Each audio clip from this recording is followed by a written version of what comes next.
नमस्कार। द्वितीय वर्ष कला हिंदी साहित्य के प्रथम प्रश्न पत्र में हम घनानंद के कवित्वों का अध्ययन कर रहे हैं और यहाँ पर मैं पृष्ठ संख्या 48 पर कवित्व नंबर 16 की आपको सप्रसंग व्याख्या बतला रही हूँ।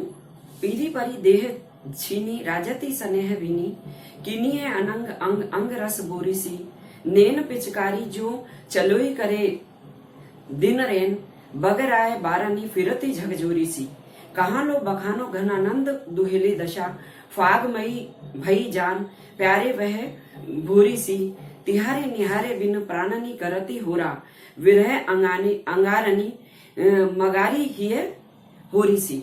यहाँ पर प्रिय के वियोग में वियोगनी नायिका की तुलना घनानंद ने होली खेलने वाली रंग से सराबोर नायिका से की है। और यहाँ की सभी पंक्ति में आप ध्यान दीजिए सी सी सी, जहाँ काव्य की पंक्ति में सा से सी आता है वहां पर उपमेय की तुलना उपमान से की जाती है, यानी उपमा अलंकार होता है। पीली परी देह झीनी राजती स्नेह भीनी, नायिका की देह यानी शरीर पीली पड़ी, पीला पड़ गया है वियोग के कारण। राजती स्नेह भीनी, लेकिन स्नेह यानी प्रेम, प्रेम के रंग में डूबी हुई वो सुशोभित होती है। कीनी है अनंग, अनंग यानी कामदेव ने मानो अंग अंग रंग बोरी सी, मानो उसके अंग अंग में प्रत्यंग अंग में कामदेव ने अनेक प्रकार के रंग भर दिए, यानी प्रिय के वियोग में उसका शरीर पीला पड़ गया है, यानी पीला रंग दिखाई दे रहा है उसमें। और प्रेम के रंग में डूबी हुई वो नायिका ऐसी लगती है मानो कामदेव ने उसके अंग प्रत्यंग में होली के रंग भर दिए हों। नैन पिचकारी जो चलोई करे दिन रेन, जैसे होली खेलते समय पिचकारी चलाई जाती है उसी की तुलना नायिका के नेत्रों से करते हुए घनानंद कह रहे हैं कि उसके नेत्र रूपी पिचकारी दिन रात चलती रहती है, यानी दिन रात उसके नेत्रों से अश्रुपात होता रहता है। बगर आए बारानी फिरती झकझोरी सी, वो नायिका वियोग में प्रिय के व्यथा में बालों को फैला करके, बगरा यानी फैले हुए हैं उसके बाल, फिरती झकझोरी सी यानी होली में जैसे होली खेलते समय स्त्रियां और पुरुष एक दूसरे को झकझोर देते हैं, यानी हिलाकर पूरे शरीर को हिलाकर के रंग भर देते हैं, वैसे ही वो नायिका बालों को फैलाकर झकझोरी सी घूमती रहती है। कहाँ लो बखानो घनानंद दुहेली दशा, घनानंद कहते हैं दुहेली यानी कठिन, उस नायिका की दुसह दशा का वर्णन मैं कहाँ तक करूं।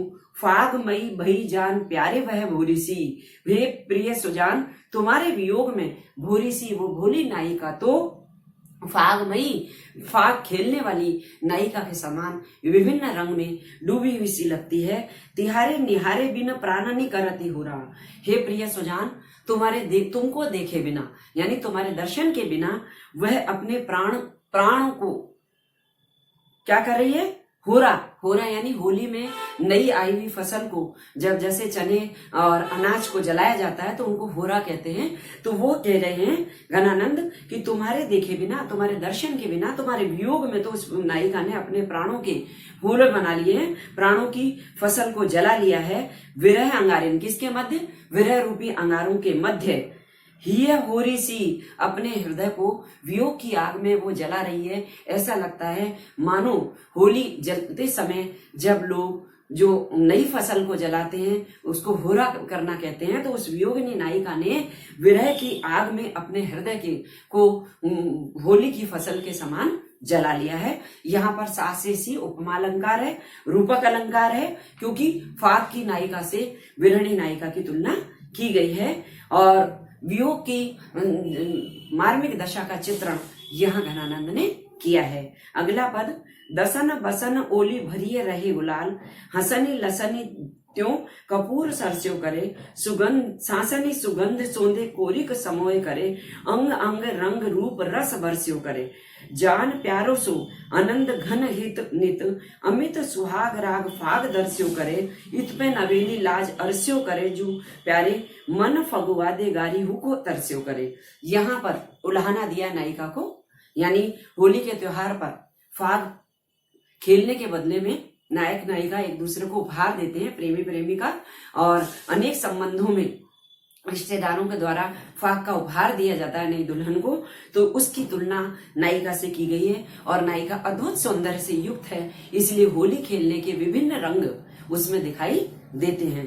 दसन बसन, नायिका के जो दांत हैं, बसन दांत रूपी वस्त्र, ओली भरिए रहे गुलाल, ओली यानी झोली भर के, उसके दांतों में इतनी गुलाल भरी हुई है कि मानो होली खेलने वाली नायिका के दांत रूपी वस्त्र गुलाल से भरे हुए हैं।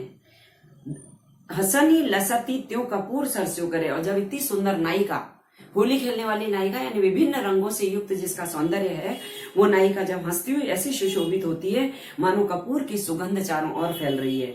सासनी सुगंध सोदे, उस नायिका की सांसों के साथ विभिन्न प्रकार की गंध फैलती है, तो ऐसा लगता है होली खेलते समय किसी ने कोरिक समूह रखे, कोरिक यानी करोड़ों प्रकार की सुगंध को रंग के साथ में घोलकर रखा हुआ। अंग अंग रूप रंग रस बरस्यो करे, उस नायिका के अंग प्रत्यंग से सौंदर्य के रस, विभिन्न विभिन्न प्रकार के रूप रंग, उसके सौंदर्य के जो रंग है, उसके अंग प्रत्यंग में जो अद्भुत सौंदर्य का रंग है, वो ऐसा लगता है मानो होली में रंगों की वर्षा हो रही है।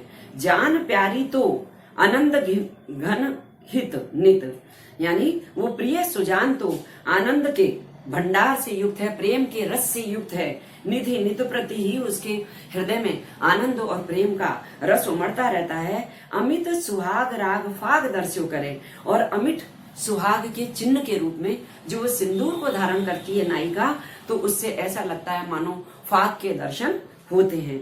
इत पे नवेली, इतने होने पर भी वो नवेली नायिका लाज अर्स्यो करे, लज्जा के कारण बड़ा आलस्य करती है, यानी खुलकर प्रेम का प्रदर्शन नहीं करती है। इसलिए घनानंद कहते हैं मन फगवादे गारिहू को तरस्यो करे, इसीलिए घनानंद ये प्रेमी उस प्रेमिका को मन रूपी फगवा, मन रूपी होली का उपहार, यानी होली के उपहार के रूप में अपना मन समर्पित करके भी गारिहू को तरस्यो करे, उसकी गाली सुनने के लिए भी तरस सकता रहता है। यानी अद्भुत सौंदर्य की धनी वो सुजान नायिका अद्भुत सौंदर्य के साथ कवि का मन रूपी फाग रूपी उपहार, यानी मन को कवि अपने उपहार के रूप में, होली के उपहार के रूप में अपना मन उसको समर्पित कर देता है, लेकिन वो नायिका एक गाली भी उसके प्रतिदान में नहीं देती है। यहाँ रूपक अलंकार है और उपमा अलंकार है। धन्यवाद।